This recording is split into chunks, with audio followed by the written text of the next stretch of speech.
Hey guys, my name's Jerry, I'm a magician and I do a daily vlog. And today I was in Bristol and I went and see my friend Chan, who works on the fastest car on the planet.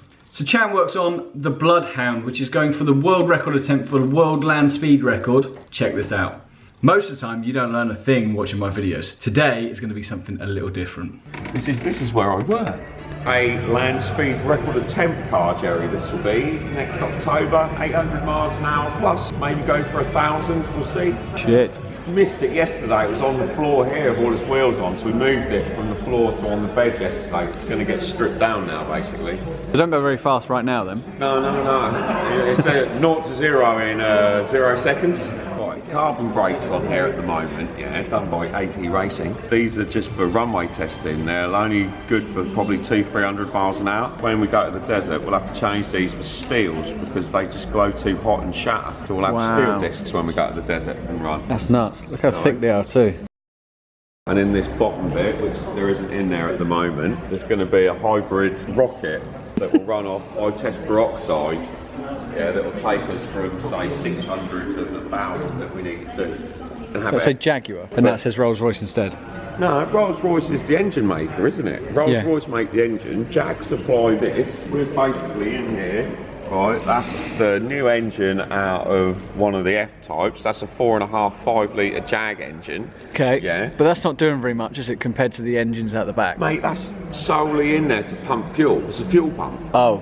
That literally will do nothing but pump fuel. It's a 5 litre engine with dry sump on it, if you want to get all technical, because the oil that sits in the normal engine sloshes around. So when you go up to high speed, it pushes all the oil back. So they've had to do what they class as a dry sump engine. So all the oil's already locked in the engine. It doesn't have to keep circulating. But that's solely there to pump fuel from the tank that sits in here into the rocket.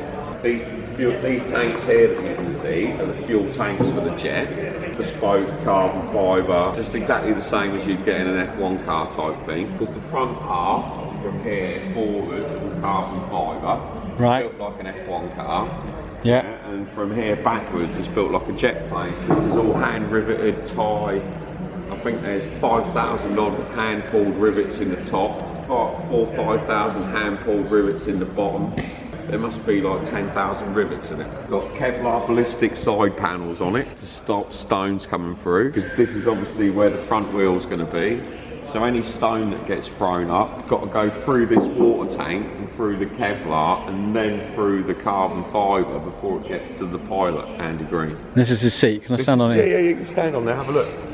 If you come around here, you can see got like Rolex clocks, because Rolex are providing us with the timepieces. But between the 7 and the 8, there's a line that basically says Mach 1. Everything's bespoke. These are all going to be data and stuff like that, so you'll see like rocket thrust, brake temperatures, everything. So is this carbon out and tested? No, not yet. That's what we're coming down to Newquay to do next summer. If you're about, let me know and I'll get you down. You can come have a look at it. It looks so much better when it's got all its wheels. There's all the bodywork's missing. So how long has it taken to build to this stage? 7 years in the making. It's taken 7 years to get to this far, and you still haven't even had it rolling? No, it hasn't even had a fire up yet. I mean, look at the thing is, they know everything talks, everything works, but it's just doing the system check to make sure everything talks to each other. Yeah. You know what I mean? And how long are you going to test for? 2 to 3 months down in Newquay, and then maybe 2 to 3 months in South Africa to do the running. So 2017, I'm going to spend more time away from home than I am at home. But I might come home with a world record and be like classed as a team member of something that's done 800 mile an hour plus. So that's what we'll aim for next year. Yeah, that's obviously the scoop. It's got Williams seat belts. Look at all that carbon, it's ridiculous. Yeah, mate, all made bespoke. And is there any cushions? No. No cushions? No cushions for him to sit on. Poor Andy's going to get a sore bum. The fuel tank. Yeah, fuel tank's here. But basically, what you see there, right, is one of them that they take to do test pumping. Over there's a gearbox, another Jag engine, and the pump. That Jag engine will empty that 1,000 litre tank, in 17 seconds. What? Yeah, that'll do 12 miles in 2 minutes. Safety Dave, who does all the kiddie stuff when they have kids in, right? Basically tells the kids, which is true, that if you stand there and blink as it went past you at 1,000 miles an hour, you wouldn't see it. You won't hear it coming because it's going faster than sound, and then all of a sudden you'll blink, it'll be gone, and you'll just hear the thud of it going, of the crash of the sound coming past you. How many seconds afterwards? A few seconds. That's insane, isn't it? Yeah, when you think about it, this piece of machinery is going to do even 800 miles an hour. It's going to break the sound barrier. Yeah. To see it properly, I reckon you're going to have to be 5 miles away from it to watch it. Because otherwise, any closer, it's just going to go. You're not going to see it. It's That's so insane. Yeah, it's obviously the top hatch. Oh, he doesn't have just a helmet on then? No, it's not. It's not an open cockpit, No. but it gets bolted in. Oh, so if he has a crash, he's in there for a little while. The only way you get him out is through the hatch. But Yeah. literally, to put this on, you have to bolt this down with 30mm bolts. That's insane. Yeah. So what you see there is a rig of what's in the car. And that is literally nothing And you but... empty that in 17 seconds. It'll empty that silver tank in 17 seconds. That's the car, and once it's finished, that's what it will look like. With those wheels on the back? Yeah, I'll show you. Where are the wheels? And that's basically one of the wheels. Yeah. With no tyre on? No, solid metal wheels, no tyre on them at all. Oh, there's no tyre on it at all? No, but they're cast out of one solid piece of alley or aluminium, some high grade aluminium. Not aluminium like Not aluminium like on the Enterprise advert. We're in England. It's aluminium. Try and pick one up. Oh, it's quite heavy. Yeah, ain't lifting one on your own. They've got like, this is a special like lifting eye thing that they've had made, because you can't pick them up. They've got to go on with a special lift. Crazy, isn't it? You know what I mean? You say you do some crazy stuff. This is my crazy stuff. Safety Dave said they've had to reinvent the wheel, because the wheels that they've had made, they've actually spinned up to over 1,000 miles an hour, right? Yeah. To make sure that they don't. Because normally when you look at when you go watch a dragster race, yeah, if you go watch a dragster, when they do that burnout, you watch the rubber tyre stretches. Yeah.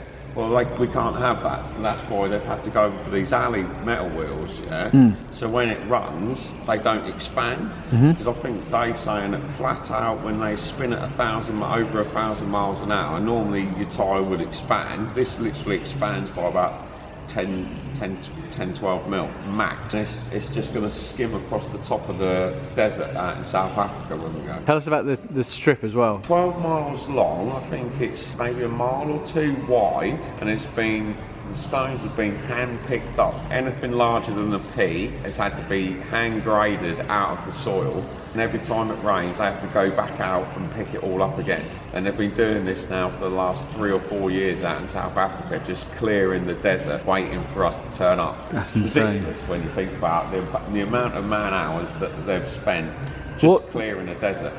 What budget is on that car? Like, what's it cost to build one like that? I wouldn't want to put a figure on it, but I'd say it must be 30-40 mil, easy. Yeah. How much for the whole project? I mean, clearing a fucking desert is not going to be cheap, surely. Well, that's what I mean, mate. That's a totally separate fund. That's probably 30-40 mil just to get that to that state. Never mind what's gone out in South Africa. That's run as a separate company. Yeah. All the engineering behind it. All the engineering, Yeah, do you think the engineering costs behind it? Yeah. It's going to be ridiculous.